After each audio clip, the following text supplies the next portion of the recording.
কে তিনি? তিনি ইব্রাহিম আলাইহিস সালাম। অথচ ইব্রাহিম আলাইহিস সালাম প্রয়োজনে একটা মিথ্যা কথা বলেছিলেন। ওই যে দুইজন স্বামী স্ত্রী পার হচ্ছিলেন স্বৈরাচারী এলাকা দিয়ে। স্বৈরাচারী শাসককে বলা হলো, আপনার এলাকায় একটা লোক ঢুকেছে, তার সাথে একজন মহিলা রয়েছে, হিয়া আহসানুন নিসাই মিনাল আরাব, সে আরব ভূখণ্ডে সবচেয়ে সুন্দরী। সারা হাওয়া থেকে নিয়ে কিয়ামত পর্যন্ত যত নারী এসেছে, যত নারী আছে, যত নারী আসবে, সবার চেয়ে বেশি সুন্দরী ছিলেন বলে বিদ্বানগণ মন্তব্য করেন। তবে তারা এ কথাও বলেন যে সারা যেই সময়তে পৃথিবীতে ছিলেন ওই সময়ে সবচেয়ে সুন্দরী নারী ছিলেন তিনি, ওই সময়ের সবচেয়ে সুন্দরী নারী। কিয়ামত মাঠ পর্যন্ত সারা পৃথিবীর সবচেয়ে সুন্দরী নন, সবচেয়ে সুন্দরী নন। তবে ওই শতাব্দীতে যত নারী ছিল সবার চেয়ে তিনি কি ছিলেন? সুন্দরী ছিলেন। স্বৈরাচারী শাসককে বলা হলো, তখন স্বৈরাচারী শাসকের পক্ষ থেকে তার কাছে গিয়ে বলা হলো, মানে হে আল্লাহ তিমাক, ইব্রাহিম আপনার সাথে যিনি আছেন ইনি কে? তখন ইব্রাহিম আলাইহিস সালাম বললেন, হে উখতি, সে তো আমার বোন। উনি তো বললেন না যে স্ত্রী, বলেন সে আমার বোন। সুম্মা রাজা ইলাইহা, তারপর স্ত্রীর কাছে আসলেন, এসে বলছেন, লা তুকাজ্জিবি হাদিসি, আমার কথাই তুমি আমাকে মিথ্যুক প্রমাণ করো না। কাদ আখবারতুহুম আন্নাকা উখতি, আমি কিন্তু তাদের বলে দিয়েছি তুমি আমার বোন। এখন তুমি যদি বলো যে সে আমার ভাই, সে আমার স্বামী, তাহলে তো আমি মিথ্যুক হয়ে যাব। আমি বলেছি তুমি বোন, তুমি বলবে আমার ভাই। এখন তুমি যদি বলো যে ইব্রাহিম আমার স্বামী, তাহলে কিন্তু আমি মিথ্যুক হয়ে যাব। আমি কিন্তু তাদের বলে দিয়েছি যে তুমি আমার বোন। এই কথা বলার পরে বলছেন, শুনে রেখো সারা, ইন আলাল আরজে মুমিনুন গায়রুকে, মাটির ওপরে আমি আর তুমি ছাড়া পৃথিবীতে আর কেউ মোমেন পুরুষ নারী নেই। এই হিসাবে আমরা দুইজন ভাই বোনও বটে, এই হিসেবে আমরা দুইজন ভাই বোনও বটে। আল্লাহ তাআলা ইব্রাহিম আলাইহিস সালামের কথাটাকে মিথ্যা হিসাবে গ্রহণ করলেন না। আল্লাহ বললেন যে তোমরা পৃথিবীতে সত্যবাদী যদি মানুষ দেখতে চাও তাহলে কাকে দেখো? ইব্রাহিম আলাইহিস সালামকে দেখো। চলে যাই তাড়াতাড়ি হাদিসে। আবু হুরায়রা রাদিয়াল্লাহু তাআলা আনহু বলেন, রাসূল সাল্লাল্লাহু আলাইহি ওয়াসাল্লাম বলেছেন, সালাসুন, তিন শ্রেণীর মানুষ, লা ইউকাল্লিমুহুমুল্লাহু তাআলা ইয়াউমাল কিয়ামা ওয়া লা ইউযাক্কিহিম ওয়া লা ইয়ানজুরু ইলাইহিম আল্লাহুম্মা আযাবুন আলিম। তিন শ্রেণীর মানুষ, এক, তাদের আল্লাহ বিচারের মাঠে কথা বলবেন না। দুই, তাদের পবিত্র করবেন না। তিন, তাদের প্রতি দয়ার দৃষ্টি দিবেন না। চার, তাদের জন্য কষ্টদায়ক শাস্তি রয়েছে। বিচারের মাঠে তাদের সাথে আল্লাহর কোনো কথাই নাই, যা তোমার সাথে কোনো কথাই নাই। তিন শ্রেণীর মানুষ, বিচারের মাঠে আল্লাহ তাদের সাথে কথা বলবেন না। কে তারা? এক, মালিকুন কাযযাব, মিথ্যুক দায়িত্বশীল, মিথ্যুক হেডমাওলানা, মিথ্যুক হেডমাস্টার, মিথ্যুক প্রিন্সিপাল, মিথ্যুক ভাইস চ্যান্সেলর, মিথ্যুক জেল সুপার, মিথ্যুক চেয়ারম্যান মেম্বার, মিথ্যুক ওসি দারোগা, মিথ্যুক এমপি মন্ত্রী, যারা যেখানে মিথ্যা কথায় দায়িত্ব পালন করবেন আল্লাহ তাদের সাথে বিচারের মাঠে কথা বলবেন না, সে যতবারই হজ করুক না কেন। মিথ্যার পরিণাম খুব খারাপ, সে যেই হোক না কেন মিথ্যার পরিণাম খুব ভয়াবহ। এক খেয়ালে চেয়ে থাকবেন অল্প সময়, কথার 19-20 হয় না যেন। আর কোনো প্রয়োজন দেখাবেন না আমাকে, দয়া করে আধা ঘন্টা 20 মিনিট আমাকে কোনো প্রয়োজন দেখাবেন না যে আমি একটু পেশাব করে আসি, একটু চা খেয়ে আসি, একটু গল্প করে আসি, এরকম নোংরা আচরণ আমাকে দেখাবেন না দয়া করে। আপনাকে আমি অনেক ভালোবাসি, আর আপনার ভালোবাসারই সুবাদে আমি খুব কষ্ট করে এসেছি। আমি ঢাকা হয়ে সিরাজগঞ্জ হয়ে ভোরে পৌঁছেছি রাজশাহী। সকালে গাড়িতে আমি দিনাজপুর গেছি, দিনাজপুরে সারাদিন এভাবে থেকেছি। দিনাজপুর থেকে আমি ঘুরে গাইবান্ধা হয়ে এখানে আসছি। কাজে আপনি আমাকে ক্লান্তি দেখাবেন না যে আমি সকাল সন্ধ্যা থেকে বসে আছি, আমি আপনার চেয়ে ক্লান্ত, এইটা আপনি আমাকে দেখাবেন না দয়া করে। আপনাকে আমি অনেক ভালোবাসি। আর আপনারা কোনো প্রয়োজনীয় কোনো কথা স্টেজে বলবেন না। পাখি যেন মনে করে সব এই পাথর, একবারে এক খেলে চেয়ে থাকবেন পাথরের মতো। আর তোমরা যারা দায়িত্ব পালন করছো, যারা ডান বাম দিয়ে হাঁটছে, ওরা কিন্তু মনে করছে আমরা নাগালের বাইরে আছি।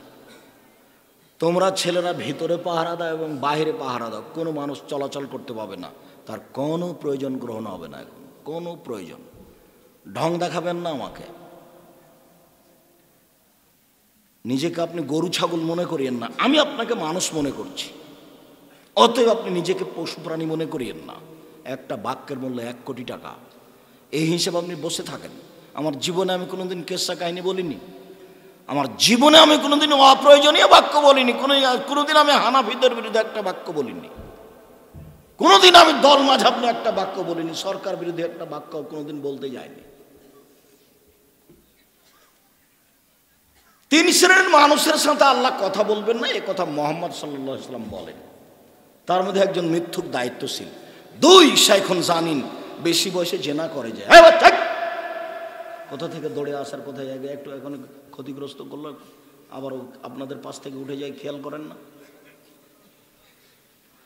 দ্বিতীয় হচ্ছে শাইখুন জানিন, বেশি বয়সে জেনা করে যে, জেনা এমনিতেই মহাপাপ। 3 শ্রেণীর মানুষের ফাঁসির ঘোষণা আছে, হত্যার ঘোষণা আছে পাপের কারণে। 2 শ্রেণীর মানুষ বেঁচে যাওয়ার পথ আছে, 1 শ্রেণীর মানুষের বাঁচার কোনো পথ নেই। 1 কেসাস, আপনি যদি আমাকে হত্যা করেন, আমার বাপ মা আপনাকে হত্যা করে নেবে, তার নাম কেসাস। তবে আপনার বাঁচার পথ আছে, আপনাকে ফাঁসির মঞ্চে নিয়ে যাওয়া হয়েছে, আমার বাপ মা বলছে আচ্ছা থাক থাক থাক থাক, মাফ করে দিলাম, তখন আপনাকে ফাঁসির মঞ্চ থেকে নামিয়ে নেওয়া হবে। পাপ ছিল হত্যার যোগ্য, কিন্তু আমার বাপ মা ছেড়ে দেওয়ার কারণে এটা মাফ হয়ে গেল।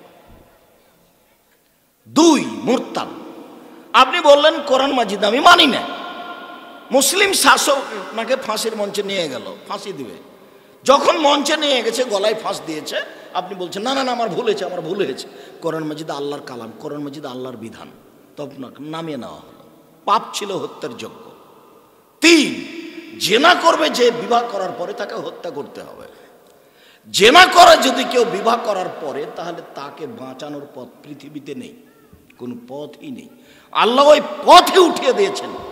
বিবাহ করার পরে কেউ যদি জেনা করে, তাহলে তার বেঁচে থাকার পৃথিবীতে কোনো পথঘাট নেই। তাকে যদি বাঁচাতে হয়, মুহাম্মদ সাল্লাল্লাহু আলাইহি ওয়াসাল্লামকে আবার দুনিয়াতে আসতে হবে। অবশ্য তিনি দুনিয়াতে থেকেও মানুষকে এখান থেকে বাঁচাতে পারেননি। একজন মহিলা এসে বলল যে আমার পেটে অবৈধ সন্তান আছে, বিচার করে দেন। আল্লাহ রাসূল বললেন যে বাচ্চা হবে তখন আসিও। তো বাচ্চা যেদিন হয়েছে সেদিনই ওই একটা ন্যাকড়াতে করে জড়িয়ে নিয়ে চলে, এই দেখেন বাচ্চা হয়েছে, বিচার করে দেন। তো আল্লাহ রাসূল দেখে অবাক, বলে আচ্ছা ঠিক আছে বাড়ি চলে যাও, যেদিন বাচ্চা দুধ ছেড়ে দিবে, দুধ খাও, যেদিন দুধ ছেড়ে দিবে সেদিন নিয়ে আসছে বিচার করে দেব। মহিলা চলে গেল, 2 বছর বাচ্চাকে দুধ খাওয়ালো, 2 বছর পরে বাচ্চা নিয়ে উপস্থিত, এই দেখেন বাচ্চা দুধ ছেড়ে দিয়েছে, হাতে রুটির টুকরা আছে। দৃশ্য দেখে আল্লাহ রাসূল বলে এই শোনো, এই বাচ্চাটাকে একজন লালন পালন করো, বাচ্চা তো এখন মাত্র 2 বছর, সঙ্গী সাথে তোমরা একে মাঠে নিয়ে যাও, মাঠে নিয়ে গিয়ে গর্ত খোঁড়ো, বুক পর্যন্ত মাটিতে পুঁতে দাও, চতুর্দিক থেকে ইট ঢেল পাথর মেরে তাকে মেরে বিদায় করে দাও দুনিয়া থেকে। সাহাবীগণ বলছেন আমরা মারছিলাম। খালিদ বিন ওয়ালিদ বলছেন আমি একটা পাথর তার মুখের উপরে মারলাম, বা তানাজ্জাহ দামলাও যে খালিদ, পাথরটা মুখে লেগে মুখ ফেটে ছিটকে রক্ত গায়ে লেগেছে খালিদের।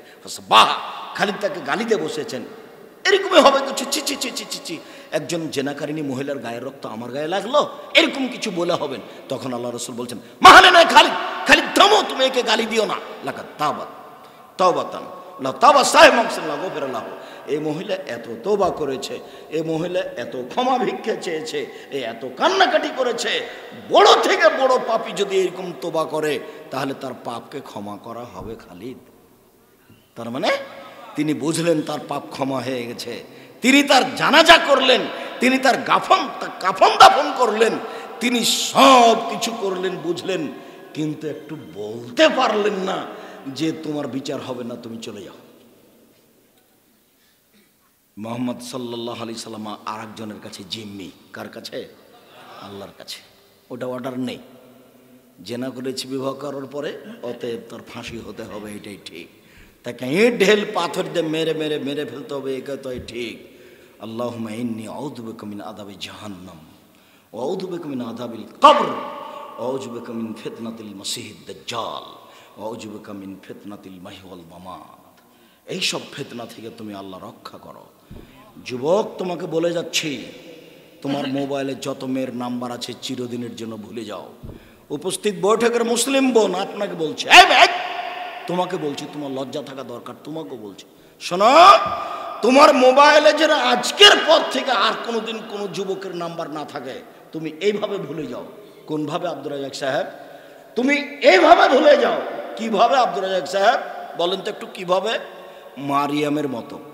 কিভাবে মারিয়ামের মতো? মানে মারিয়ামের কাছে জিবরাইল এসে বললেন আপনার একটা সন্তান হবে। তখন মারিয়াম বলছেন, বলেন কি আপনি? আন্নালি গোলাম আলম ইয়ামসাসনি বাসার আলম আকবা গিয়া, আরে আমার সন্তান হবে কি করে? আমি বিবাহ করিনি, আমি জেনাও করিনি, আমার সন্তান হবে কি করে? আমি তো বিবাহ করিনি, আমি তো জেনাও করিনি, সন্তান হবে কি করে? অবাক কথা বলেন কেন? তখন জিবরাইল বলছেন যে আপনার প্রতিপালক বলছে হবে, পারে। আরে বাপ মা ছাড়াই করেছেন আদমকে, তো মা দিয়ে আল্লাহ ঈসাকে করতে পারেন না? ওরা একেবারেই সহজ, উনি তো যা ইচ্ছা তাই করতে পারেন। সন্তান একদিন হয়েই গেল। যখন সন্তান হয়ে গেল তখন তিনি বলছেন, ওরে আমার আফসোস, ওরে আমার দুঃখ, কোন তো নাসিয়া মানসিয়া, আমি জাতির কাছ থেকে ভুলে যেতাম, কেউ আমাকে জানতো না মারিয়াম কেটা। আমি কেমনে বুঝাই জাতিকে যে এটা আমার সন্তান? যখনই বাচ্চা নিয়ে গ্রামে যাব সবাই তখন বলবে, ছি ছি ছি ছি ছি ছি ছি ছি, মসজিদে থাকে, বাইতুল মুকাদ্দাসে থাকে আর জেনা করে, জেনার সন্তান নিয়ে এসেছে, ছি ছি। সবাই যে আমাকে কথা বলবে, আমাকে যে গ্রামে কেউ জায়গা দিবে না। ওরে আমার আফসোস, কোন তো নাসিয়া মানসিয়া, আমি এমন ভাবে হয়ে যেতাম পৃথিবীর কোনো মানুষ জানতো না মারিয়াম কেটা। ইতিহাসের পাতা থেকে একবারে খসে যেত, কেউ জানতো না মারিয়াম কেটা।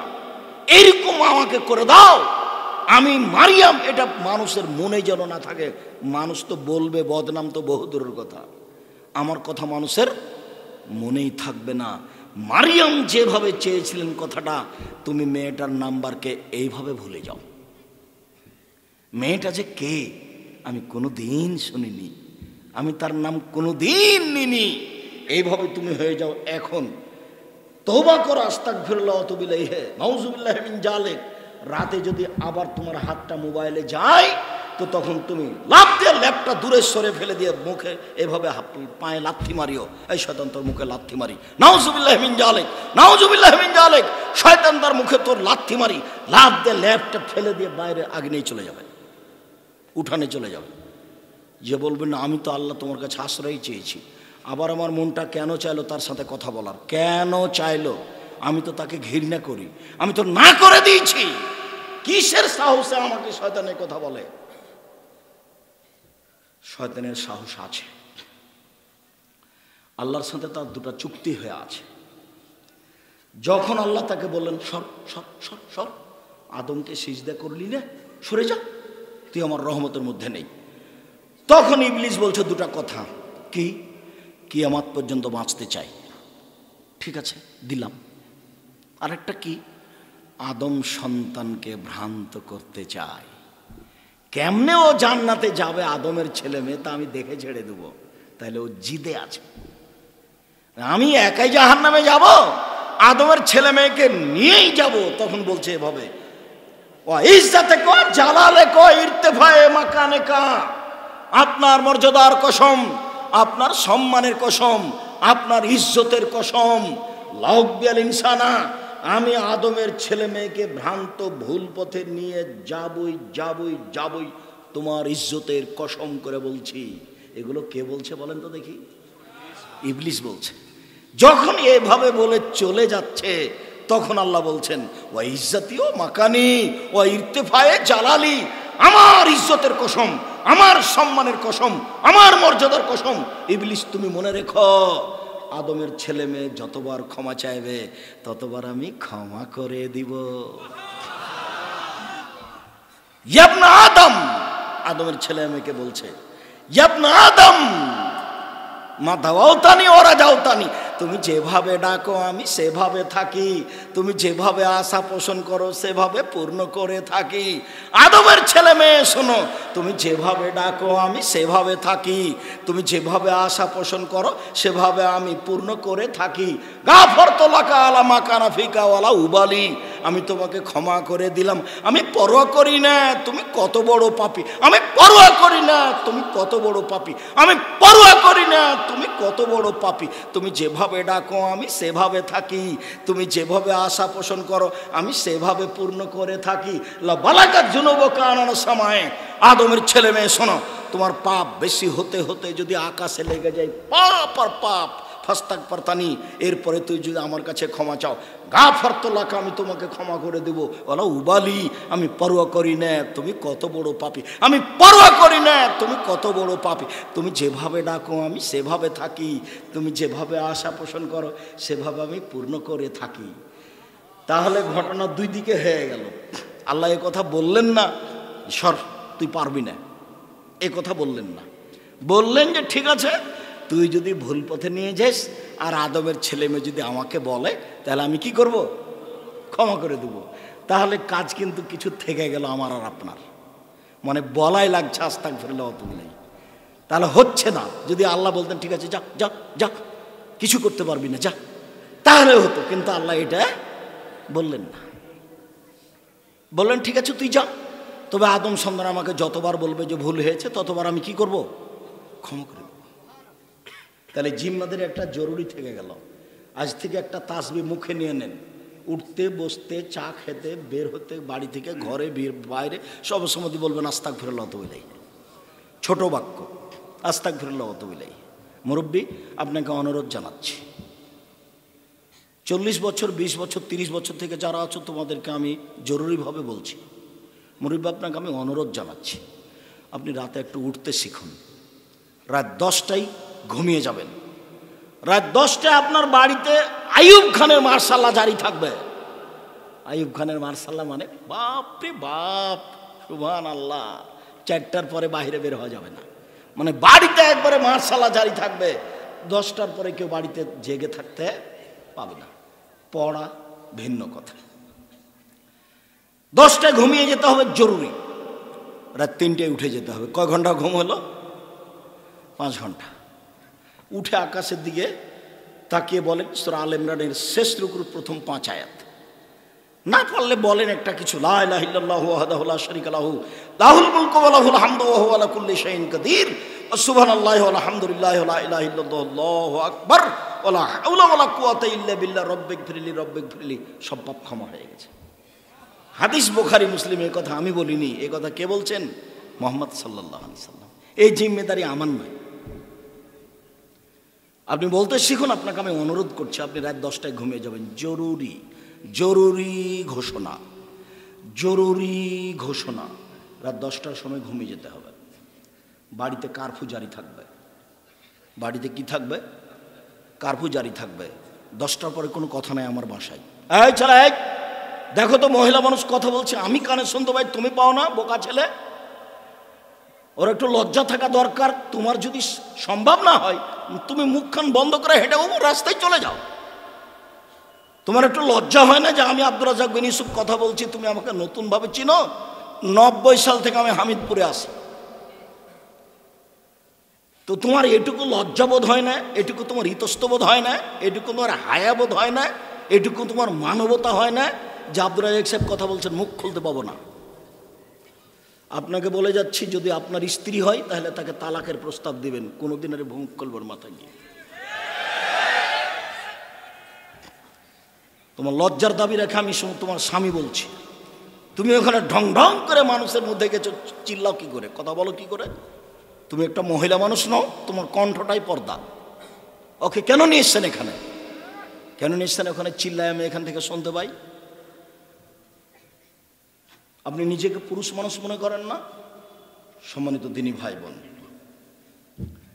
3 টাকনোর নিচে কাপড় পরে যে তার সাথে আল্লাহ কথা বলবেন না। আমিও বুঝি না যে এত জটিল পাপ কেন এটা। টাকনোর নিচে কাপড় পরেছি, পরলাম না হয় মানুষকে তার হত্যা করিনি। টাকনোর নিচে কাপড় পরেছি, পরলাম না হয় কারো তো কোটি টাকা চুরি করিনি। কাপড় নিয়ে টাকনোর নিচে পরলাম না হয় জেনা তো করিনি। সম্মানিত দিনী ভাই বোন, এই পাপটার সম্পর্ক অন্তরের সাথে। মনে বলছে প্যান্টটা টাকনোর নিচে থাকে, এই জন্য এত বড় পাপ। মনের বিরোধিতাই ধর্ম। আফজালুল মুজাহিদ বা ইজাহিদ নফসাহ, সবচেয়ে শক্তিশালী মুজাহিদ ওই যে আত্মার বিরুদ্ধে জিহাদ করতে পারে। মোবাইলে আর তার সাথে কথা বলবো না। আল্লাহে আল্লাহর কসম, আল্লাহে আল্লাহর কসম, আল্লাহে আল্লাহর কসম, তোমার সাথে ওয়াদাবদ্ধ, আমি আর জিন্দেগিতে ওই মেয়ের সাথে কথা বলবো না। তখন কার সাথে তোমার জেহাদ শুরু হবে বলো তো? আত্মার সাথে। এ খুব খারাপ।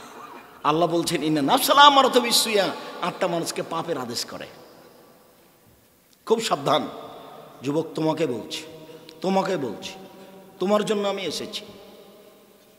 বিশেষ করে আমি খাস করে তোমার জন্য এসেছি। উপস্থিত বৈঠকের দিনই মুসলিম বোন, আপনার জন্য এসেছি। স্বামী যখন থাকে না তখন আপনি মোবাইলে প্রেমের গল্প করেন। আপনি জানেন মোবাইলের অপর নাম জেনা। আপনি জানেন মোবাইলের অপর নাম জাদু। মানুষ পায়খানাতে নিয়ে যাচ্ছে মোবাইল, মোবাইল থেকে জাদু করেছে। মোবাইলের অপর নাম জেনা। একবারে যার হাতে বড় মোবাইল আছে সে দিন রাত ল্যাংটা মেয়ে দেখছে। আল্লাহ নবী বলছেন আয়না তার জেনা হওয়ার নাজর, দুই চোখের জেনা হচ্ছে চোখ দিয়ে দেখা। ওলোজনানে জেনা হল ইস্তেমা, দুই কানের জেনা হচ্ছে কান দিয়ে শোনা।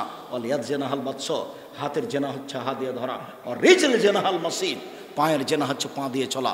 জেনাল কালব তাতামানা তাস্তাহি, অন্তরের জেনা হচ্ছে পরিকল্পনা করা। আপনি আজকে আত্মার বিরুদ্ধে জেহাদ শুরু করেন। আপনাকে আমি একটা বাস্তব ঘটনা শোনাই। যে মুরব্বী মানুষ তাহাজ্জুদ পড়তে উঠেছে, দোয়াও পড়েছে, বাড়িতে আছে বিশাল টিভি, দূরে কাজ সলাত আদায়ের পরে কি যে শয়তান ধরলো, দেখি তো একটু টিভিটা চালু করে, একবারে চালু করার সাথে সাথে বিশাল ল্যাংটা মেয়ে চলে এসেছে। বিশাল আকৃতিতে টিভি ভর্তি একবারে। তারপর দেখতে দেখতে দেখতে ফজর আজান হয়ে গেছে। কোথায় যে তাহাজ্জুদ গেল। টিভি ব্যবহার করতে পারবেন না, আজকে লাথি দিয়ে ভেঙে দিন, দরকার নাই। 30 বছর আগে আমার মা যেভাবে রোজা থাকতো, চন্দ্র দেখে ভাত রান্না করতো, সেভাবে চলবো দুনিয়াতে। 2 দিন বাঁচতে এসে আমি পরকাল হারাতে রাজি নই। এভাবে অদা করেন। আমি আব্দুর রাজ্জাক বিন ইউসুফ মোবাইলে রিং হলে অন করতে পারি, আপনার নামটা আমি সেভ করতে পারি না। আপনার নামটা যে আমি মোবাইলে সেভ করব এরকম আমার কাছে কোনো দক্ষতা নেই।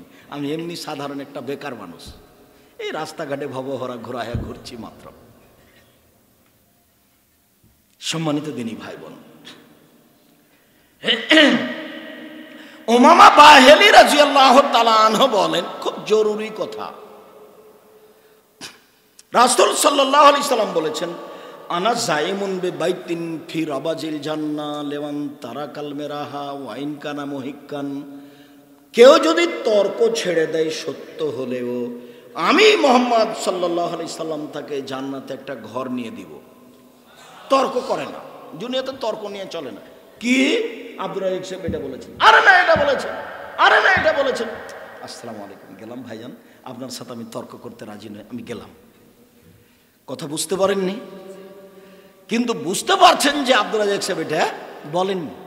হিন্দুর টাকা দিয়ে মসজিদ তৈরি করতে হবে, কাবা ঘরে হিন্দুর টাকা দিয়ে করা আছে, এইটা নয়। ভারতের হিন্দুরা মূর্তি পূজা করে, এদের মূর্তির নাম সরস্বতী, ভগবতী, কালী, দুর্গা। আর মুহাম্মদ সাল্লাল্লাহু আলাইহি সাল্লামের বাপ চাচারা মূর্তি পূজা করতেন, তাদের মূর্তির নাম ছিল লাত, মানাত, উজ্জা, হবল, এইগুলো। তো তারা ছিল মূর্তি পূজক, এরাও ছিল মূর্তি পূজক। ওদের টাকা দিয়ে কাবা ঘর তৈরি করা হয়েছে, মুহাম্মদ সাল্লাল্লাহু আলাইহি সাল্লাম এটা ভেঙে ফেলেননি। অতএব হিন্দু হলে টাকা অপবিত্র হয়ে গেছে এই কথা নয়। আমি ভারতের হিন্দুর টাকা দিয়ে মসজিদ তৈরি করা হয়েছে এই কথা তো আমি বলিনি। নেট ফেসবুক চালাও বেটা, মেশিন চালাও, তোমার লজ্জা আছে, তোমার শরম আছে? এগুলো তুমি কি রেখেছো আমার সামনে? আর তোমার হুজুর তোমার কথায় পড়ে ফেঁসে যাচ্ছে, তোমার হুজুরের বিবেচনা আছে, তোমার হুজুর কিছু বুঝে? 26 বছর থেকে ফতোয়া লিখি তোমার হুজুরকে বলে দিও। আব্দুর রাজ্জাক সাহেব 26 বছর থেকে ফতোয়া লিখেন। হিন্দুদের, পৌত্তলিকদের, অমুসলিমদের টাকা আল্লাহর নবী নিজে নিয়েছেন হাদিয়া।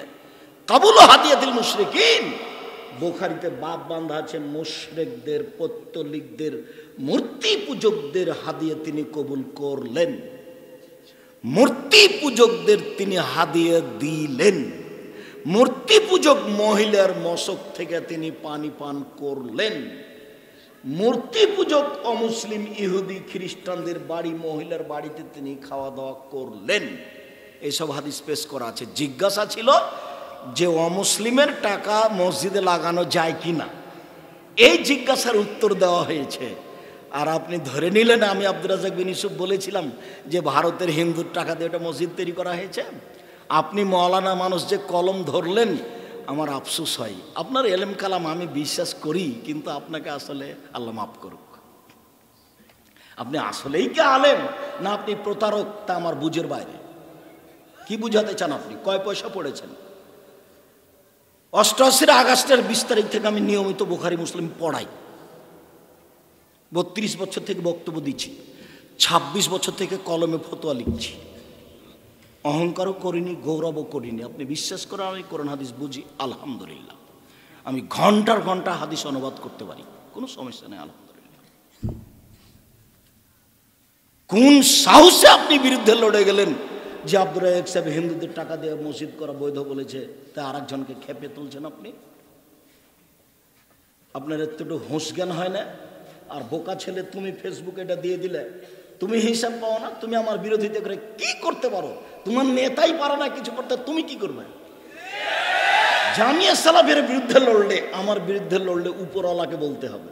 উপরওয়ালা যদি তোমার সাথে সাথ দেয় তাহলে সম্ভব, তাছাড়া পৃথিবীর কোনো শক্তি জামিয়া সালাফের এটা লোম হিলাতে পারবে না। আর তুমি এটা মনে রেখে নাও, এটা অসম্ভব জামিয়া সালাফের ক্ষতি করা। কেন? আমি জামিয়া সালাফের ক্ষতি করি না, আমি নিজে। অতএব জামিয়া সালাফের কোনো ক্ষতি হবে না। তারপর আমি দিনরাত তোকে বলি, দেখো আমার কোনো ভুলের কারণে তুমি জামিয়া সালাফের ক্ষতি করিও না। যদি আমার ভুল সেটা হয় তাকে আমি সংশোধন করার পথ করে দাও আমার, আমি সংশোধন হয়ে যাব। কথা বুঝতে পারেননি? কাজে আপনি হিংসা করে দেখে নানান কিছু করে কি করবেন আপনি? এই বোকা ছেলে, তুমি এভাবে ফেসবুকে দেখ কি করবে? তুমি কাকে ঠেকাতে চাচ্ছ, কাকে অপমান করতে চাচ্ছ?